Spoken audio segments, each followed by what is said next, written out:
And thank you, John, for this opportunity for me to be here. I'm super excited to share my journey, my work, my career, my life, and how I got here. And hopefully, this will inspire the next generation or the designers within, our community. So let me share my screen, and I can get started.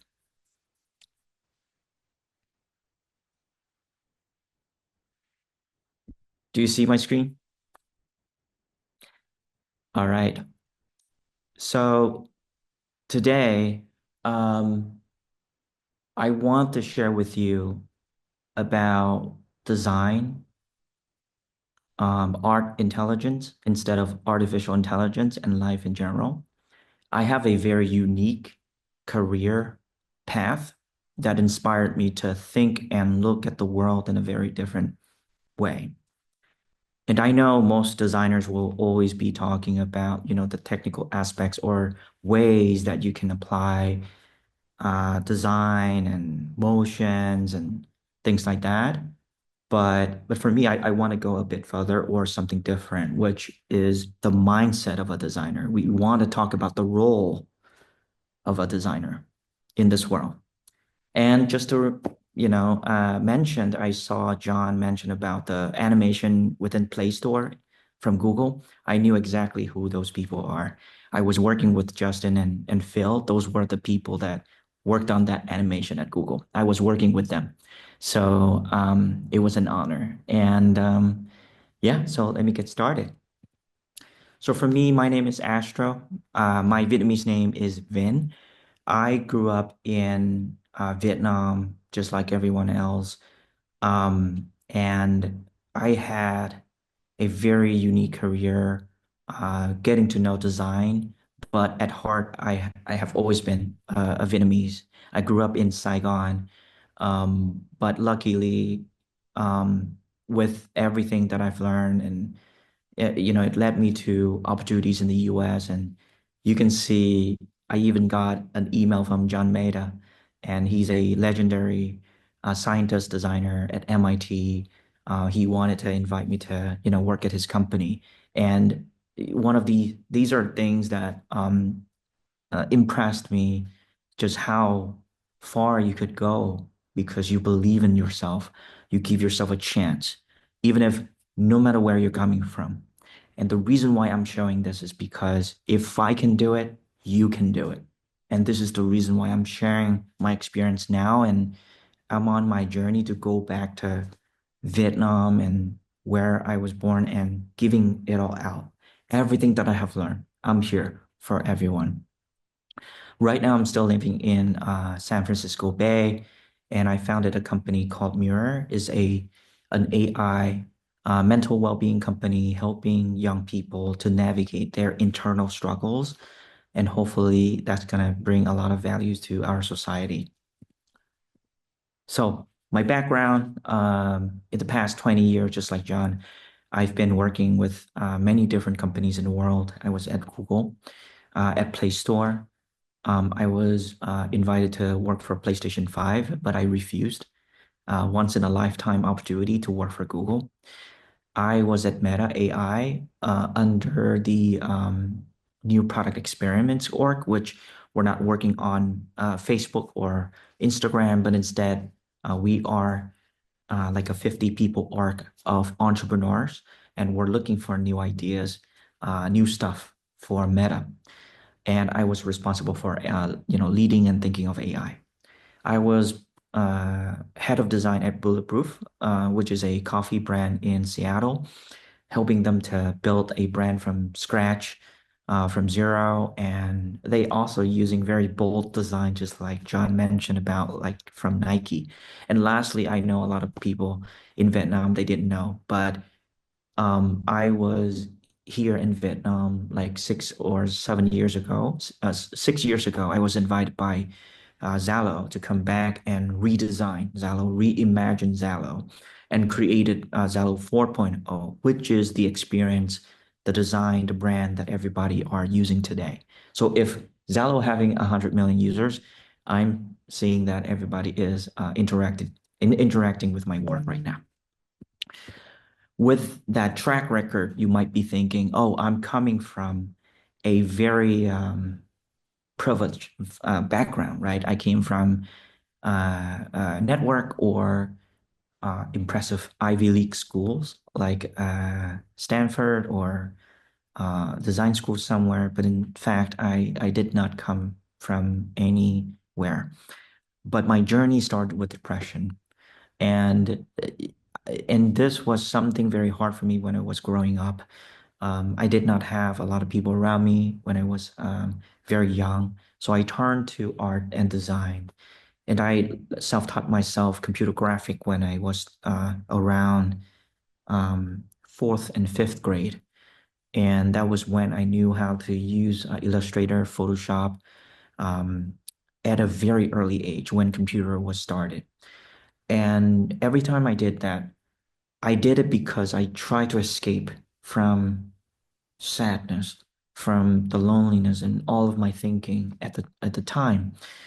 And and depression was a big part of my life growing up. But design saved me. Design gave me a purpose, gave me a chance to have a career, work, and express myself, design things to solve people's problems. So I'm indebted with design, and design has led me to here. But that's how I get started. And after knowing how to do design for 20 years, design not just a job. As a designer, I never thought of myself as somebody who just working for money because I do design. But design is part of my identity, my life. And that's when life is a much, much bigger view in the way that I view my work.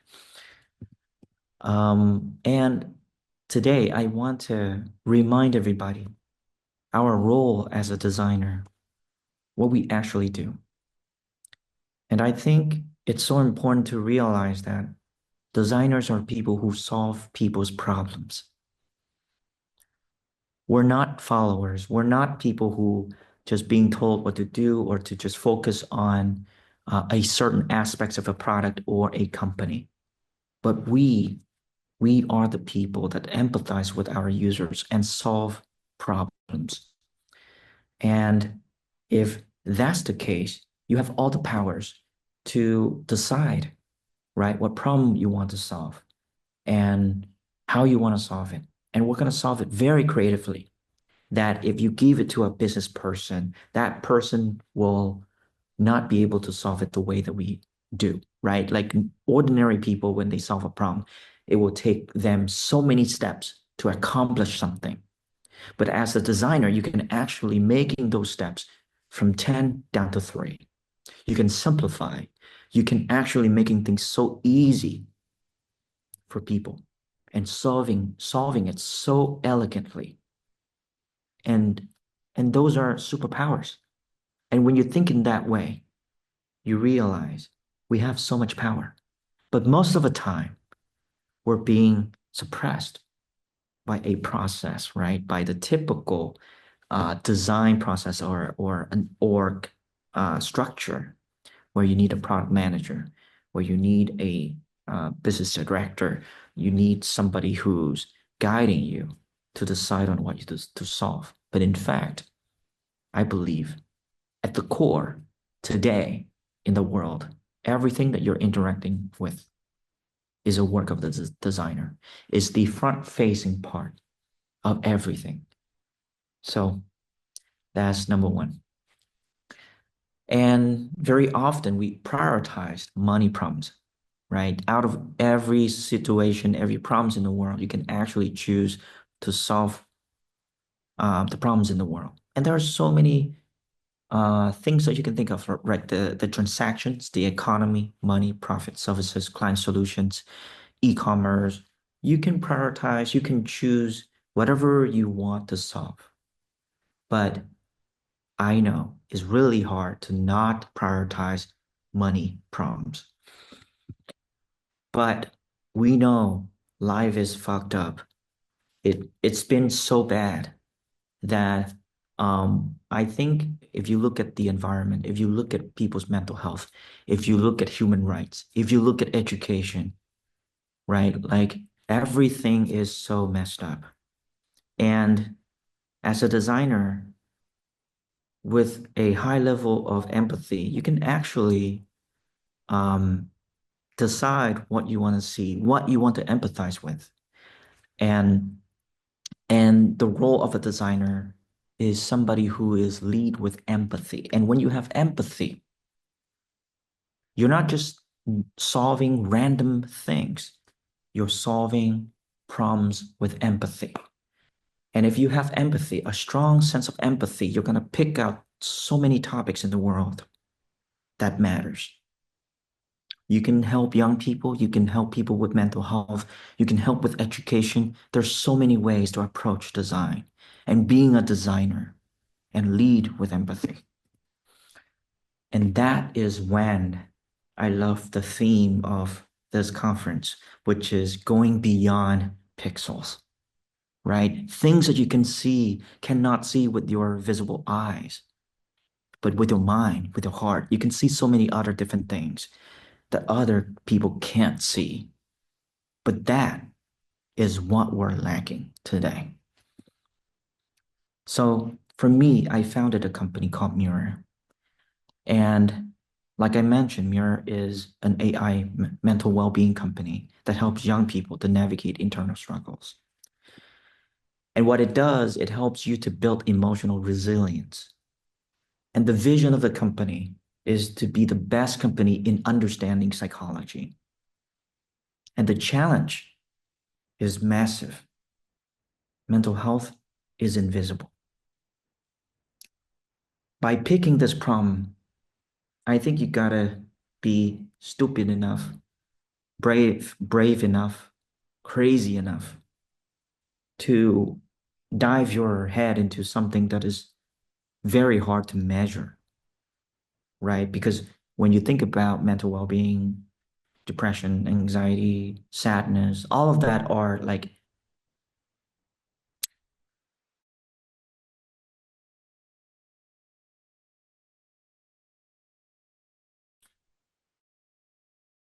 psychology has been um, outdated.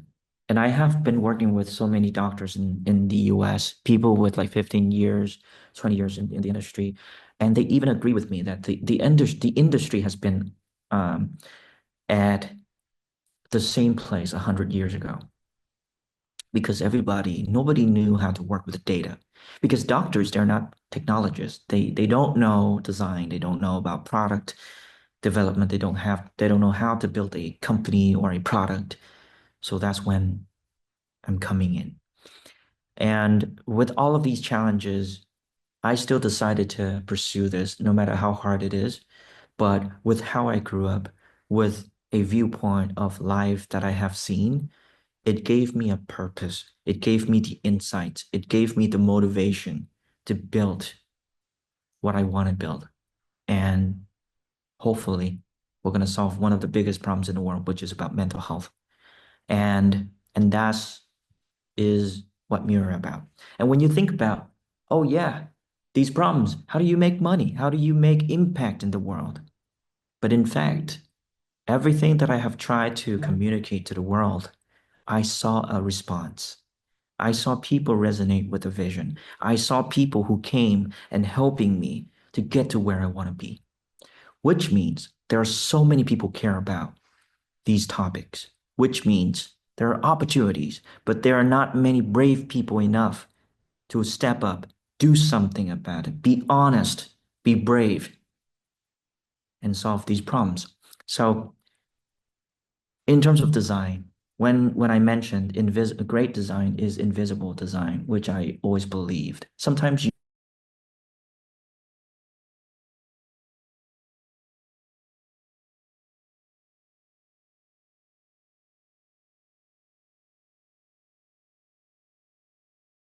write space, and then I started a sharing on Facebook, and that's when I got like nearly 10,000 people resonate with with, the vision, and we saw 8,000 people sign up. And then we saw like over 500 people apply to the company. And I saw over 10 million views or interactions on all of my social channels. And we also successfully fundraised angel investors to run the company. And lastly, we won the community support, right? I never, I was never aiming for awards for anything like this. But the universe just responded and telling me that, hey, in the beginning, I thought this is a very stupid idea. But then after that, I thought maybe people do care. Maybe there is a world where people really want to build a better place. But there is a lacking environment for that to happen. And I think that's the reason why I thought as designers you have to be brave and you have to shoot for the moon and sometimes you have to embrace the unknown. And not just that. Um, 1 year and a half ago when we announced Mirror, on the left is Mirror, the very first design that I did in just like a few hours to get started. And then suddenly Apple came out with the same product, with the same branding, same logo, same value within the product.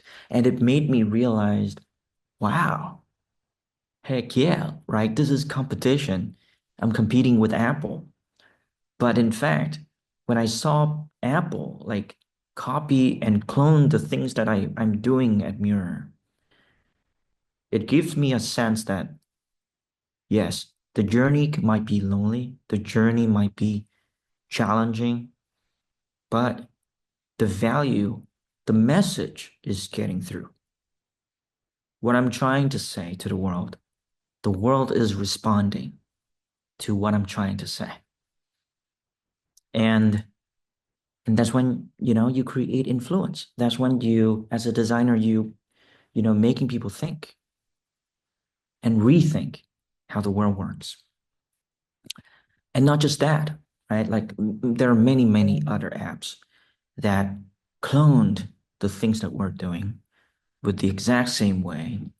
The app on the right side, that is another app, but it has the reflection tab, the analysis from AI. It's the exact same thing that Mira did. And the guys who built that app came from Google. So I assume they are my former colleagues as well. So to me, looking back at everything that I've done, going outside of Vietnam, be able to work at very big companies, even though having a very like tiny, humble beginning, I just want to say you can do anything in this world and there's no limits. And recently we just announced another service from Mira, which is Amber. And Amber is more for mental health professionals. And they are the people who are going to get assisted with AI to prioritize the people who are in need and get more insights towards psychology, people's mind like never before. And I'm so proud to do this with a Vietnamese team based in Vietnam. And right now, we're only launching this in Vietnam.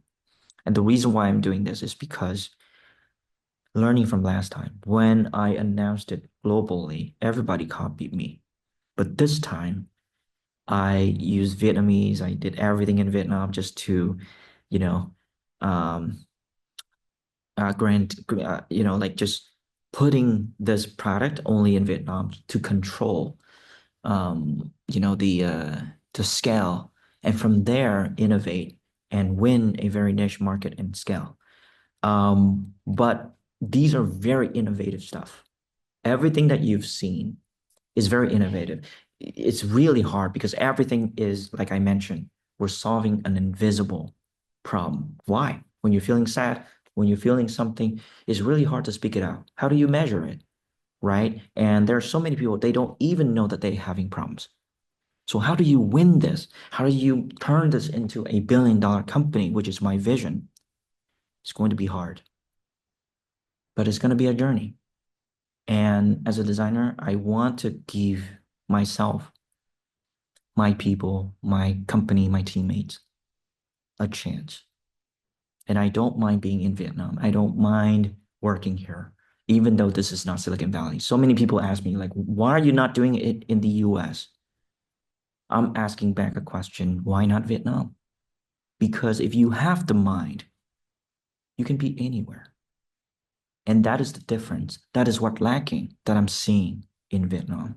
And I fully believe that our Vietnamese people can do it, can make a difference, but we have to try.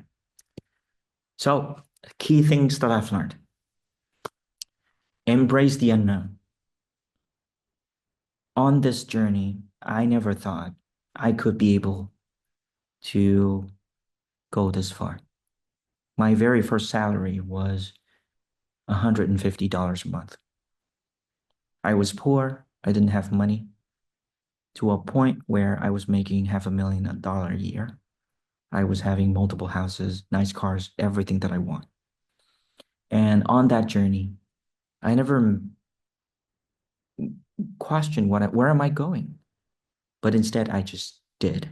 I just do. And sometimes, even when things feeling like you don't have a way out, keep going.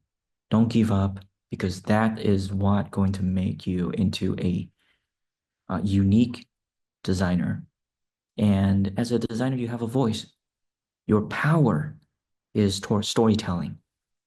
As designers, we sell, we storytell. And so your life, your story, embrace the unknown. As you live it, it gives you purpose, a sense of purpose. And hopefully one day I'm seeing more entrepreneurs, founders as designers, because um, in 500 Fortune companies in the world, there is only one company is a design first founder company that made it, and that was Airbnb. And I'm seeing so many superpowers from designers, so be you. Secondly, great design is invisible. If I just focusing on the pixels, if I'm focusing on the interface, if I'm focusing on the business need or just one particular users, I would ever never be able to articulate a winning game plan. And to have a winning game plan, you got to look broader. Sometimes you got to feel it. You got to sense it. Got to do it with love. You got to sleep on it. You got to talk to people.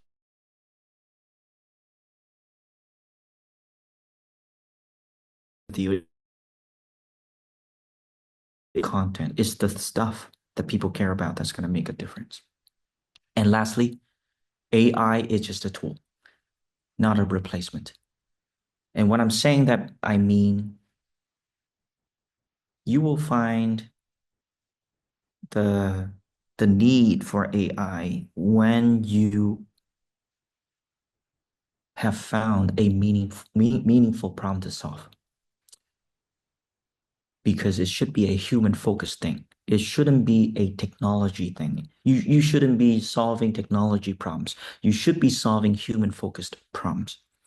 So AI will forever be a tool, not a replacement. And so if it is a tool, everybody should, get up and learn and know how to use the tool. And once you do, I guarantee with you, you will never be obsolete. That's what I believe. So lastly, dear designers, I love you. I love my career. I love what I'm doing. But be brave, be bold, and lastly, be honest. Be who you are. Thank you.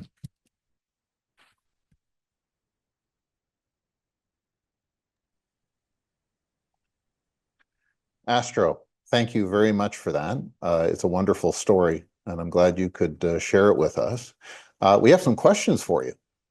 Sure, I'm The, here. the The first is around, designing effective onboarding experiences. And I think, a lot of people right now are thinking about how this applies to new technologies, maybe like Gen AI or whatever, how that onboarding can be really optimized. Do you have some feedback on that? When it comes to designing for onboarding, I think the first thing first was to uh, understand what industry that you're designing for. Like, for example, for what if I'm doing it for mental health, I think the onboarding can be a bit more lengthy because not many people know what it is. But if it's a game, if it's something instant, you don't need a lengthy onboarding experience, but instead, making that onboarding as part of your like interaction experience when you're using the product itself. Like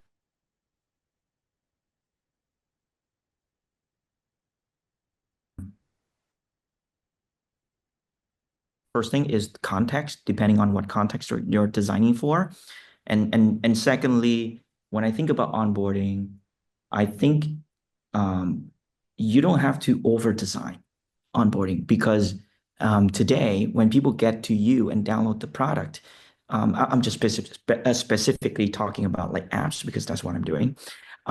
You have the App Store, you have Facebook, you have Instagram, and you can educate your users through many different channels, not just in the app itself. And by the time they get to the app, right, like it can be as elegant as possible. So knowing your customers and knowing um, what's the most beneficial information that they need, but not overwhelming them, I think that's the key to success. Yeah, thank you, Astro. I think another question came up because you'd referenced empathy quite a bit. Um, they wanted to know how you practice and improve your sense of empathy. Because yes, we may be empathetic to our parents or the people close to us, but when you think of maybe strangers or people on the other side of a digital product, maybe that takes a little bit of practice or a different way of shifting your mindset. Do you have some ideas about that? Yeah, this is a very great question. So one of the things that I'm doing at Mirror is that I'm asking my business manager or the product manager or designer, I'm asking every single person to go out and talk to the customers themselves. And one of them came back to me and said, "Hey, we have UXR, we have researchers. Why can't you let them do that?" And reports to us, right? And I said, no, this is not about us being reported by a researcher and treating your customers as, leads, right? But instead, everybody should talk to your customer directly to feel their pain, to feel who they are. And the more you do it, you build a strong sense for your customers or who you are serving. So for me, I think that's why I'm pushing the team really hard to interact with Customers, that's one. The other part is, try to pay attention to people's emotions. Like when I talk to people, I try to look at how they respond, they react, the words that they're using. That also helping me to I identify like how are they feeling and articulating things on that. And lastly, writing. I've been writing a lot. I've been practicing writing a lot. And when you write, it forces you to think of so many different aspects about the human aspects, your brain and your mind and things like that. And writing is a way to to help me to like get to the very like unique words and expression and things like that. And that's why I love poetry. I love songs and music and lyrics and stuff. And I feel like if you can practice writing, it is the best form to understand how you feel. And even though this is not directly to your job or your work, but I truly believe is a very effective way to practice um, your articulations of the world. Yeah, it's so true. There's something about writing that helps you to evaluate your thoughts. and to structure it. And it's through that process, like you said, it really helps a lot. So completely agree on that. Thank you. Another question that's come up is uh, the question mentioned that you'd worked in many markets, and so they were looking to get some comparisons between Vietnam and America and other countries. Do you have advice for designers that want to work in those overseas markets? Yeah, absolutely. Great question again. I got this question all the time. So I'm the sure very you do. first is your English, right? Um, you got to get your English to a point where you're very comfortable like expressing yourself. It's very different than knowing how to speak it. Um, because when you go to work, I remember my first 2 years, it was so hard because even if I knew how to speak English, but I couldn't be able to blend in with the conversation of the team. And it somehow limit myself um, in my work because I couldn't be able to like speak fast enough. Or as a designer, you have to like fight for your ideas, right? Like you have to protect your ideas. And if you cannot use like the right words or the way you put phrases or emphasis on the way you say it, you cannot be able to convince them because they want to win. They want their features or things to be built, not you. So you have to fight for it. And if you work for Google, right? For example, every day, I remember the hardest part was not the execution. It was like only 15% was design. But the rest is to convince other designers to agree with you is about alignments. And if you look at Google Map or Play Store, right, the search bar is one team. The background is one team. The visual is one team. The button is one team. And subscription is one team.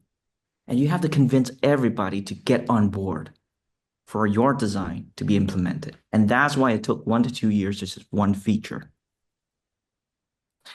Yeah. So I've learned by So it's heart. so true what you're saying. I think the being able to articulate and convince other people and to describe usually very complex subject matter really requires a strong grasp of the language of that market. Yeah. Oh, absolutely. That's really priority one. I got one last question for you. Oh, actually, we're out of time. Now I'm getting this long list of questions. People are very curious, but I'm sure they can reach out to you in the chat and keep the conversation going. But I thank you very much, Astro, for your time and giving us that journey. Thank you. Thank you so much, John. Thank you, everybody. Feel free to connect with me on Facebook, and we can continue to chat over there. But thank you. I'm so grateful. I love our design community. See you later. Bye bye. See you, Astro.